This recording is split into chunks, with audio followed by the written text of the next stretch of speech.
should black voters be expected to vote for any single political party anyway? Why should union workers be expected to support just one political party? I mean, look around. This is not John F. Kennedy's Democrat Party. In fact, he would not even recognize this mess that he once led. And it isn't just blacks and Hispanics. How about Arabs for Trump? Listen to this. خذها يا ترامب وخلصنا من هالقرف. Trump 2024. Arab for Trump this year. Take this crooked Biden. He don't know how to walk. He don't know how to talk. Take him out 2024. Let's go, everybody. Arab for Trump. Guess he's fired up. Anyway, when it comes to race, the Democrats and their media allies will sit right there and lie about some very basic things. They're things that you and I know are flat out false, of course. I mean, seriously, how do they think they can sell this swill and get away with it? The NBC racist-in-chief, Chuck Todd, tries to blame hate crimes only on the right, of course, ignoring important facts like always. But Vivek Ramaswamy wasn't having it. He hammered little Chuck on that point on Sunday. Listen. There are more race-based violent crimes on the right than on the left. Why is this a lot more pervasive on the right? Well, the fact of the matter is, I think that there's a lot more violence that's also pervasive in parts of the country that supposedly are left-wing voter bases. So I don't think this is a left versus right issue, and I don't think we should try to politicize this through partisan goggles either, Chuck, especially in the wake of a tragedy like this one. The fact is there are more black men dying on the south side of Chicago. Do you ignore the elements that allowed this manifesto to spread online, and that what we're, it does feel as if social media connects some of these hateful ideologies. Well, the fact of the matter is I do think we have two standards that we're even applying if we're having a conversation about manifestos. We still have not yet even seen the manifesto of that transgender shooter in Nashville of a Christian school, and yet here we're focusing on the motive.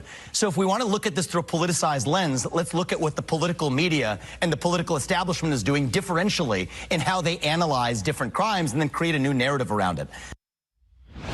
Checkmate, Chuck. And there's more playing into all of this. One of the things that has been happening at an ever faster pace is the idea of owning a home. It's slipping away from young people in America under Joe Biden. The mortgage rates, as I just mentioned, have been driven ever higher by reckless spending in Washington that is met by the Fed raising rates over and over again. So that the average 30-year mortgage is now 3.5 times higher than it was just in January of 2021. I mean, that's not a small or a simple matter. 3.5 times higher. But there are other things happening, which make it impossible from Whitefish, Montana to Lenox, Massachusetts to Traverse City, Michigan. For kids growing up in places like these, they're not able to afford to stay there. So what's driving housing prices so high, even with interest rates out of control? The answer is 3 major cash buyers working all over the country. 3 major cash buyers. And another challenger to Joe Biden speaks about it. Here's Robert F. Kennedy Jr. explaining. Listen. 2 years ago, the average price of an American home was $215,000. Today, 2 years later, it's $400,000. And the interest rates during that same period have gone from 1% to 7%. So that home is going to cost him 10 times what it would cost somebody 2 years ago. And most people don't have a prayer. Most young people don't have a prayer of doing that. We all know kids that age who are living with their parents. We all know people, or most of us know people, who were about to buy a home. They were ready to do it, and at the last moment, somebody comes in with a cash offer and scoops it out from under them. We've all heard those stories. Why is that happening? BlackRock. There's 3 companies: BlackRock, Vanguard, and State Street. BlackRock, Vanguard, and State Street. These companies are going all over this country, buying up middle-class, single-family homes. Why? Because they believe that at some point, the government, your tax dollars, are going to pay the rent for millions in America. That's why they're gobbling up these homes. They see the future. We're halfway down that road. The die is cast. And with all of this going on, plus the wildfires in Maui or the severe weather in the heartland, where is Joe Biden? Where is Joe? Sleeping on the beach. I'm serious. The old man has been sleeping on the beach for something like 23 out of the last 30 days. He has spent more than 40% of his time in the West Wing on vacation, 40% more asleep, and 20% eating ice cream. I'm serious, folks. I'm serious. Remember, Corn Pop was a bad dude. And instead of changing course, as Bill Clinton famously did to win re-election, the Democrats know they're tripling down on all of these bad and failed policies.